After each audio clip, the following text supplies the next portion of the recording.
Bonjour à toutes et à tous, super content de vous retrouver sur ma chaîne. On se retrouve pour le deuxième épisode de la série Bilan Mercato pour parler du deuxième Olympique. Après avoir parlé de l'Olympique Lyonnais dans le premier épisode, on va parler de l'Olympique de Marseille, un des clubs de Ligue 1 les plus actifs cet été, si ce n'est le plus actif, avec Pablo Longoria qui a fait énormément de recrutements, un total de 10 recrutements et à peu près le même nombre de départs. Donc on va s'intéresser aux points forts de l'Olympique de Marseille, comment il s'est renforcé, est-ce que vraiment l'OM est meilleur cette année que l'année dernière sur le papier en tout cas. Et puis on va essayer de voir un petit peu quelles ont été les stratégies de Pablo Longoria, parce que voilà, il a très peu de moyens mais il a réussi à faire un recrutement assez énorme. Installez-vous confortablement, c'est parti.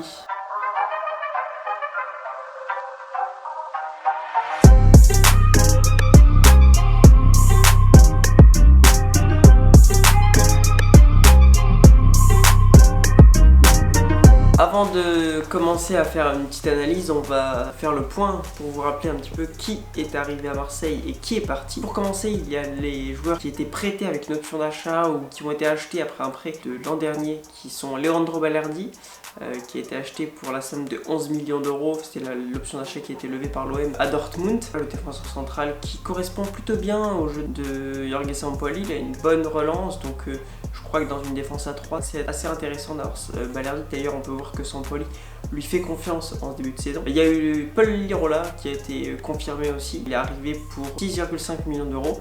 Donc c'est une somme assez modeste, je trouve, pour un arrière droit de sa qualité. Surtout qu'il y a peu d'arrière droit, enfin de latéraux en général. Sur le marché, c'est des postes assez rares. Donc arrivée intéressante qui a été confirmée après 6 bons mois à l'OM, voilà, l'ancien joueur de la Fiorentina qui va rester à Marseille. Il le voulait en tout cas, parce que la Fiorentina voulait le garder je crois, mais lui avait le désir de rester à l'OM. Voilà, c'est fait maintenant, et les supporters marseillais vont pouvoir être soulagés, ils auront un bon arrière droit cette saison. Il y a Gerson, c'est la grosse recrue de l'été, le Brésilien, 25 millions d'euros. De la Fuente pour 3 millions d'euros, l'ancien joueur du Barça, qui a très peu joué au Barça. En tout cas, l'ailier fera le remplaçant de Radonjic, qui est parti aussi cet été, mais qui n'était pas à l'OM l'année dernière puisqu'il était au Hertha Berlin. Il y a aussi Guendouzi qui est arrivé en prêt avec option d'achat, Amin Harit qui est aussi arrivé en prêt, Paul Lopez en prêt également, Luan Pérez pour 4,5 millions d'euros, le défenseur. Qui peut jouer un petit peu sur le côté gauche, je crois. C'est le latéral, défenseur central, il joue un peu les deux postes. Et puis Saliba, qui joue le défenseur central français, qui est prêté aussi lui par Arsenal. Et enfin Under, qui est prêté par la Roma. Donc voilà, ça fait beaucoup de joueurs prêtés. Quelques-uns qui ont été achetés définitivement, à l'image de Gerson, Luan Pérez, de la Fuente. Et puis voilà les deux joueurs qui étaient déjà là, qui ont été finalement achetés. On parle là de Lirola et Balerdi.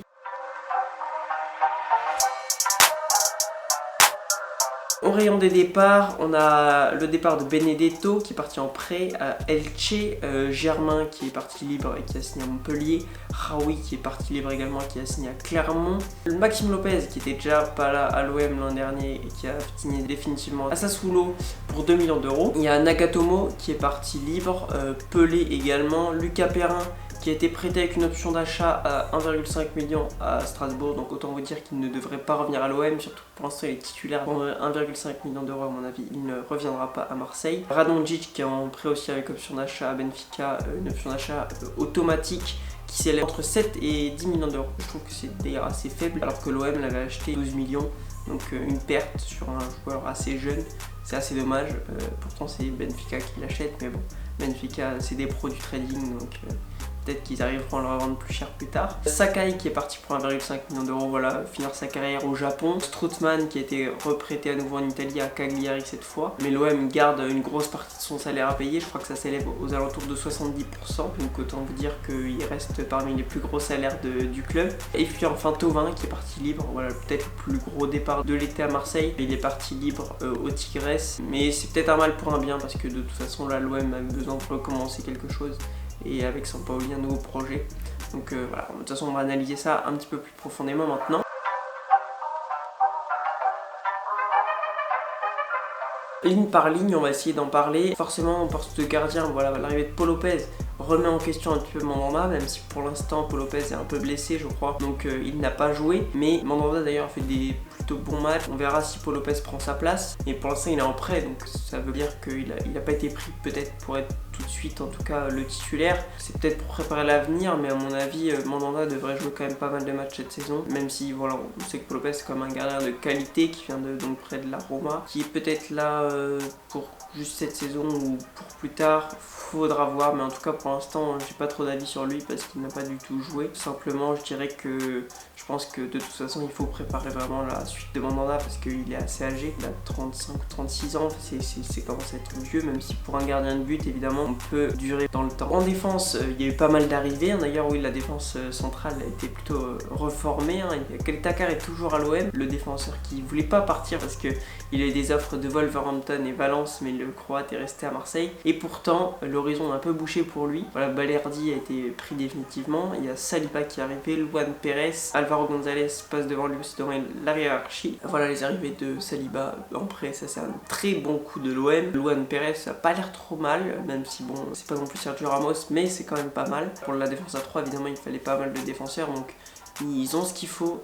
Par contre ils ont laissé partir Lucas Perrin en prêt avec option d'achat 1,5 million d'euros à Strasbourg. C'est dommage je trouve, peut-être que un jeune comme ça aurait pu prendre la place de voilà justement 4e ou 5e défenseur dans la hiérarchie, parce qu'à l'OM bon, le centre de formation ne fait pas trop marcher. Je trouve ça assez dommage. Au poste de latéral gauche, Luan Pérez peut jouer un peu à gauche, mais de toute façon il fait jouer des pistons plutôt notre ami Sampaoli. Pour l'instant même Amavi ne joue pas du tout, on joue sans défenseur gauche vraiment à Marseille. Dommage pour un joueur comme Amavi, comme il a un peu de qualité et il va être sur le banc sûrement toute la saison. À droite on a donc Paul Lirola qui lui va jouer en piston, et vraiment à ce poste il nous a montré l'an dernier qu'il était très bon, il fait des passes, des caviars parfois, et en plus il a la liberté de pouvoir s'exprimer offensivement puisqu'il y a une défense à 3 derrière, donc c'est très intéressant à mon avis l'arrivée de Lirola définitivement. Au milieu de terrain on a Gerson, c'est la grosse arrivée, donc je pense que c'est un joueur de très bonne qualité, de grand talent. 25 millions c'est peut-être un peu cher, par contre il vient du Brésil là, mais il avait déjà joué un peu en Europe je crois à la Roma, il s'était pas vraiment imposé. 25 millions c'est peut-être un peu cher, c'est un peu risqué, mais bon, on verra ce que l'OM arrive à faire avec ça. Surtout peut-être un peu cher pour les finances de l'OM qui sont un peu ric-rac.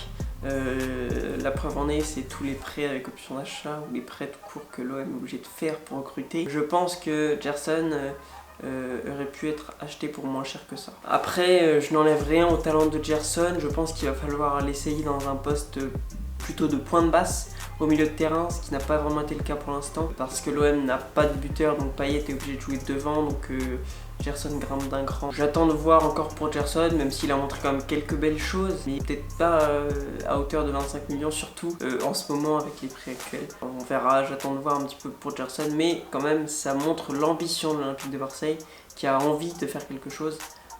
Pour investir autant sur un joueur, c'est que vraiment de l'ambition quand même. Au milieu de terrain, donc il y a Guendouzi aussi qui est arrivé. Lui, ça va, je pense que ça va coller au niveau caractère avec l'OM, parce que voilà, il est assez volcanique aussi, comme Sampaoli d'ailleurs. Ça devrait aller niveau caractère. Par contre, sur le terrain, il ne faut pas qu'il soit nonchalant, il faut qu'il arrive à faire des efforts tout le temps. Mais je pense qu'en fait, avec Sampaoli, ça peut vraiment coller et que c'est un joueur qui peut fonctionner justement avec un coach qui compte sur lui, qui lui donne de la confiance et qui l'entraîne vraiment pour se donner à fond. Je pense que ça peut fonctionner, Guendouzi à l'OM honnêtement. C'est un bon coup en prêt.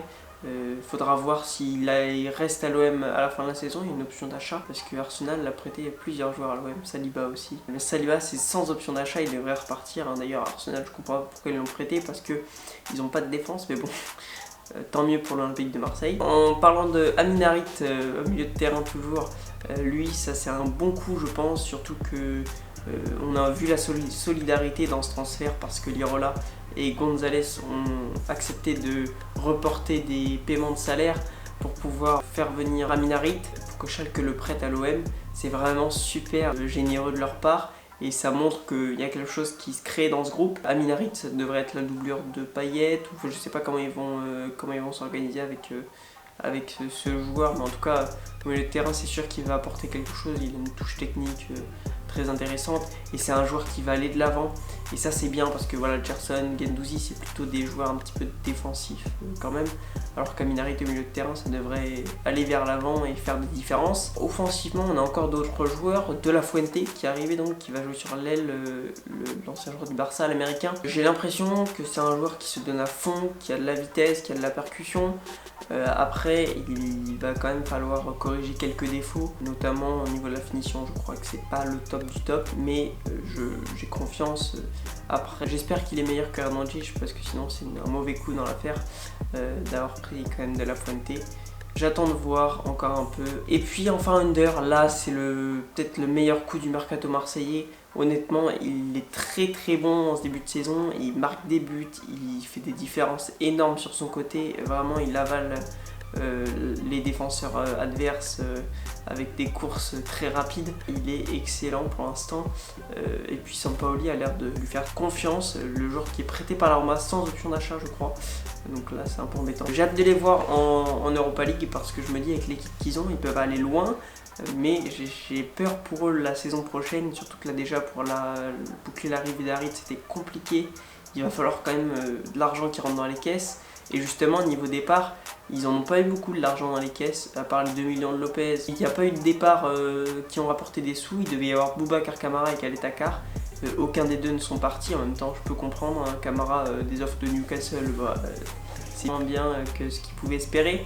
Et puis Khaled Takar, peut-être je comprends un peu moins parce que voilà, Valence, Wolverhampton qui s'intéresse à lui, il aurait pu jouer alors que là à l'OM il n'a pas joué du tout. Après on évoque des raisons familiales aussi, c'est son choix personnel, mais en tout cas l'OM il va falloir des sous qui doivent rentrer dans les caisses parce que sinon la DNCG va quand même finir par leur tomber dessus, trouver de l'argent, mais en tout cas s'ils font un très bon championnat ils finiront haut dans le tableau et puis récupéreront des sous, déjà des droits télé. Normalement l'OM devrait faire une très bonne saison, économiquement c'est une autre histoire. Mais je pense vraiment que l'OM a toutes les cartes en main avec Jorge Sampaoli si ça prend, si le groupe adhère à sa méthode. D'ailleurs je vois des joueurs qui adhèrent à sa méthode hein, parce que vraiment j'ai l'impression que Longoria a recruté des joueurs qui ont le profil, qui ont un petit peu la même mentalité que lui. D'ailleurs le départ de Thauvin, c'est peut-être là-dedans que ça se comprend parce que Thauvin n'était plus vraiment dans le projet et je pense pas que ça collait avec Longoria. Le seul point négatif que je peux donner à ce mercato, c'est qu'il n'y a pas eu de doublure à Milik d'acheter. Milik, le numéro 9 qui est blessé pour l'instant, Payet est obligé de jouer en faux numéro 9, enfin c'est en buteur. Mais sauf que ça marche pas à la perfection. Et dans une équipe, pour moi, il faut toujours un finisseur. Peut-être qu'ils auraient pas dû prêter Benedetto. À mon avis, il aurait pu faire vraiment le boulot en attendant le retour du Polonais. Donc vraiment, ça peut être embêtant, surtout si Milik qui est blessé à répétition cette saison. Ça peut poser un gros problème. C'est la seule réserve que j'aimais. Sinon, honnêtement, je trouve que le mercato marseillais est presque parfait. Si ce n'est voilà, Lucas Perron aussi que j'aurais pas laissé partir moi. Mais voilà. J'espère que vous aurez apprécié cette vidéo, ma petite analyse du mercato marseillais assez rapide. On est revenu un petit peu en vitesse sur tous les joueurs. Vous pouvez me redonner des noms de clubs dont vous voudriez que j'analyse un petit peu le mercato comme ça. Parce que je vais faire ça sur 4-5 clubs de Ligue 1. Mettez un pouce bleu si vous avez aimé, abonnez-vous et puis on se dit à bientôt pour la suite de cette série. Salut!